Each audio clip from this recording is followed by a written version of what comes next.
Sky Princess is clean and a bit more quiet than other comparable cruise ships. You won't find thrill rides or super loud pool parties. That's not what she's here for. So what is she here for?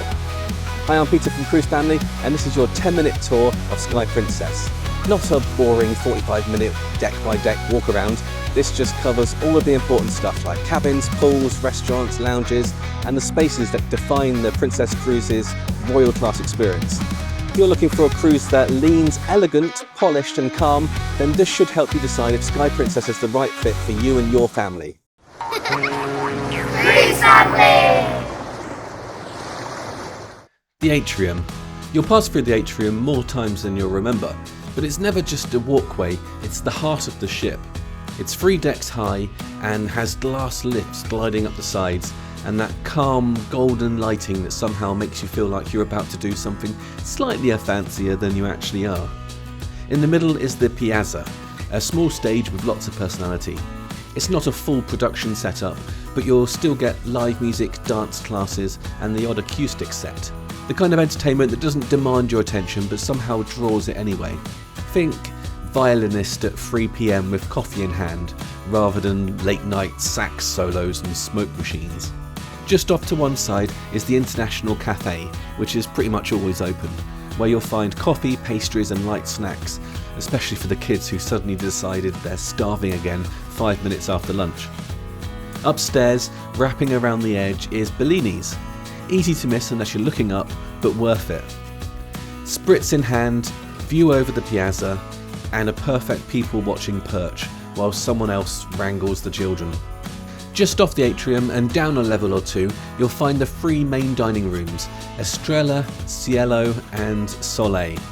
All have the same menu and a similar look. Soft lighting, dark wood, white tablecloths. You won't need to remember which is which because you'll likely be assigned one, or you can just pick whichever suits your dinner plans. Either way, the experience is steady and familiar. Dishes range from seafood pasta to beef Wellington, and the service is excellent quality. There's no big speeches, just food served well in a room that doesn't feel like it's trying too hard. For something more relaxed or quick, there's the World Fresh Marketplace up on deck 16. It's the buffet, but without the long queues or the frantic pacing you get at some other cruise lines. The space is bright, airy, and laid out in a smaller islands rather than one endless line, so you don't get that cattle market vibe. It works especially well for breakfast when you're moving at half speed and just need a tray of something warm and reassuring. Evenings are when the ship's specialty dining starts to shine. The Crown Grill is the one most people talk about. Dark, wood-panelled, and built like a cross between a steakhouse and a private club. You'll spot the Himalayan salt wall if you look closely. It's all a bit theatrical, but the food lives up to it, especially if you're going in with an appetite. Sabatini's, the Italian, is lighter and more open, tucked away with windows looking out to sea. They make the pasta fresh on board, and the wine list leans Italian. No surprises, it's just well-cooked food and the space to enjoy it. There's also the Catch restaurant, a French-style seafood spot. Smaller plates, lighter sauces, and the kind of presentation that makes you pause for a second before picking up your fork. It's more refined than filling, but that's no bad thing, especially on day 6 when you're quietly hoping someone offers you a salad. Once dinner's done, the ship opens up a bit. Bars, lounges, quiet corners, each with its own feel depending on where you land and what you're after. Just off the piazza is the wine bar Vines, where the bartenders mix cocktails as well as offering classic wines and good beer. Upstairs, Bellini's curves around the upper edge of the atrium, and it's a good place to pause between things. Spritz in hand, gentle lighting, view of whatever's happening below. Further back is Take 5, a low-lit jazz lounge with proper booth seating and the kind of stage that doesn't look like an afterthought. Live jazz most nights, and the sort of vibe where it's totally acceptable to sit on your own, drink in hand, just letting it all wash over you. The Crown Grill bar just outside the steakhouse leans more pub than lounge. Easygoing with background music and bar stools that don't try to be clever. You'll get a bit more noise here, especially later on, but nothing wild. During the day it's quiet enough to bring a book. And then there's the Wake View bar right at the back of the ship. If you find it, you'll probably want to stay. It overlooks the stern with nothing but sky and sea in front of you. No screens, no stage, no soundtrack, just the sound of the ocean and the kind of stillness that makes you forget you're on a ship with thousands of other people. Sky Princess isn't plastered with cartoon mascots or splash parks, but if you're cruising with kids, there's plenty here. It's just a little more under the radar. Up on decks 17 and 18, you'll find Camp Discovery split into 3 groups, 3 to 7s, 8 to 12s and teens. Each has its own space with staff, themed rooms and actual structure, not just a room full of beanbags and hope. The younger kids get crafts and soft play, the middle group get hands-on activities and a bit of tech, and the teens get a lounge-style hangout with games consoles and just enough mood lighting to feel grown up without drifting into nightclub territory. Right nearby is the sports court, which means football, basketball, and just enough space to burn off that weird pre-dinner energy that kids always seem to have.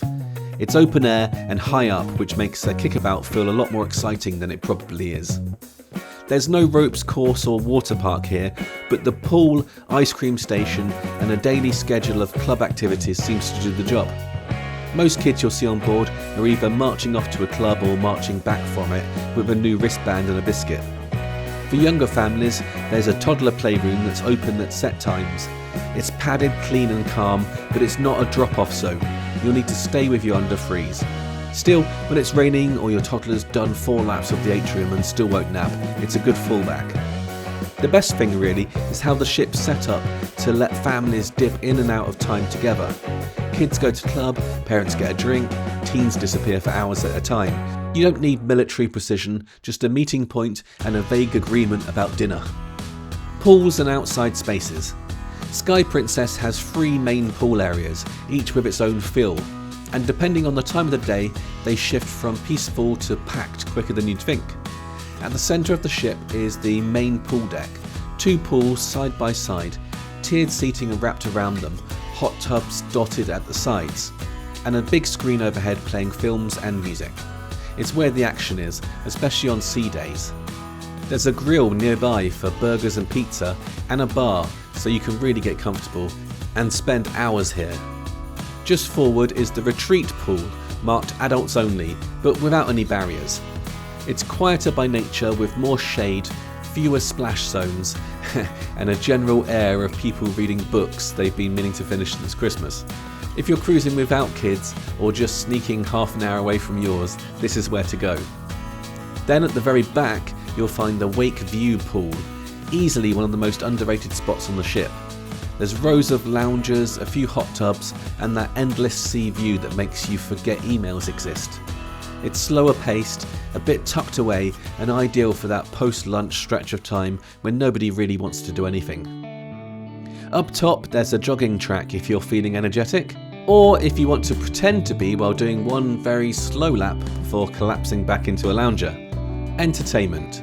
Entertainment on Sky Princess keeps things steady rather than showy. You won't find skydiving simulators or roller skating robots, but every evening there's something going on and it's usually brilliant. The main venue is the Princess Theatre, tucked right at the front of the ship. It's a proper 2-deck theatre with tiered seating, a full-size stage, and lighting that makes everything feel more polished than you'd expect to see. The shows run twice nightly, usually timed so you can do dinner either side. You'll get a mix of musical reviews, tribute acts, and visiting performers. In my experience, this is one of the areas that Princess really excels. Just off the Atrium is Princess Live, part lounge, part stage, and home to a rotating schedule of game shows, trivia, live talks, and the occasional cooking demo. Take 5, which I mentioned earlier, doubles as both a bar and a venue. By night it becomes the ship's dedicated jazz space. Booth seating, low lights, and live sets from musicians who know exactly what they're doing. It's intimate without feeling formal, a nice middle ground if the theatre feels too big and the idea of karaoke fills you with dread. Beyond that, you'll find live music scattered all over. A pianist in the Atrium, a guitarist in the lounge, maybe a duo playing somewhere between 2 bars. It's never in your face, more like the background soundtrack of a ship that knows how to keep people gently entertained without overscheduling their holiday. Cabins. The cabins on board the ship are fairly standard for cruise ships. They're a decent size, some with balconies, some inside and some with just windows. Princess cruises can feel a little more high-tech with these digital locks outside the cabin. But inside, it's pretty much the same as everywhere else. You get a comfortable bed, a good shower, plugs, and a decent amount of storage.